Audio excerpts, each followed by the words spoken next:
ഇന്ന് 4 മണി ചായക്ക് വേണ്ടിയിട്ട് നമ്മൾ ഉണ്ടാക്കുന്നത് ചിപ്സാണ് കേട്ടോ. അപ്പോൾ അതിന് വേണ്ടിയിട്ട് 1 കിലോ പച്ചക്കായ ഞാൻ വാങ്ങിയിട്ടുണ്ടായിരുന്നു. സ്കൂളില്ലാത്ത ദിവസമാണെങ്കിൽ എന്തെങ്കിലും ഉണ്ടാക്കി തരുമോ എന്നുള്ള പായാരം കേൾക്കണ്ടെന്ന് വിചാരിച്ചിട്ട് വേഗം തന്നെ ചിപ്സ് ഉണ്ടാക്കേണ്ട പരിപാടിക്ക് നിന്നിട്ടുണ്ട് കേട്ടോ. പച്ചക്കായൊക്കെ തൊലി കളഞ്ഞിട്ട് മഞ്ഞപ്പൊടി വെള്ളത്തിൽ ഇങ്ങനെ മുക്കി വെച്ചിട്ടുണ്ട് കേട്ടോ. അത് കുറച്ച് നേരം അങ്ങനെ മുക്കി വെച്ചിട്ട് നമ്മൾ നല്ലോണം ഒന്ന് അതിൻ്റെ വെള്ളമൊക്കെ ഇല്ലേ ഒന്ന് തുടച്ചെടുത്തിട്ട് ഇങ്ങനെ സ്ലൈസ് ചെയ്യുക. അങ്ങനെ കുഞ്ഞു കുഞ്ഞുതാക്കിയിട്ട് എണ്ണയിലാക്കാൻ വേണ്ടിയിട്ട് പേടിയായതുകൊണ്ട് തന്നെ ഞാനത് ആദ്യം ഇങ്ങനെ ആക്കി വെച്ചിട്ടുണ്ടായിരുന്നേ.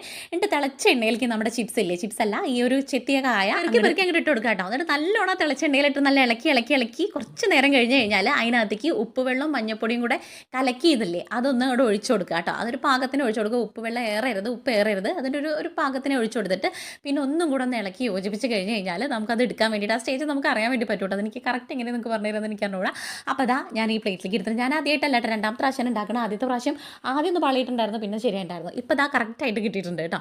അപ്പോൾ നമ്മുടെ ചിപ്സ് അങ്ങോട്ട് റെഡിയായി. കട്ടൻ ചായ കൂട്ടിയിട്ട് നമുക്കിനി അതൊരു പിടിയാണ്ട് പിടിക്കാം കേട്ടോ. നല്ല ടേസ്റ്റ് ഉണ്ടായിരുന്നു. കഴിച്ച് നോക്കുമ്പോൾ നല്ല കറുമുറാന്നൊരു സൗണ്ട് ഉണ്ട്. ഞാൻ കേൾപ്പിച്ചു തരാം കേട്ടോ.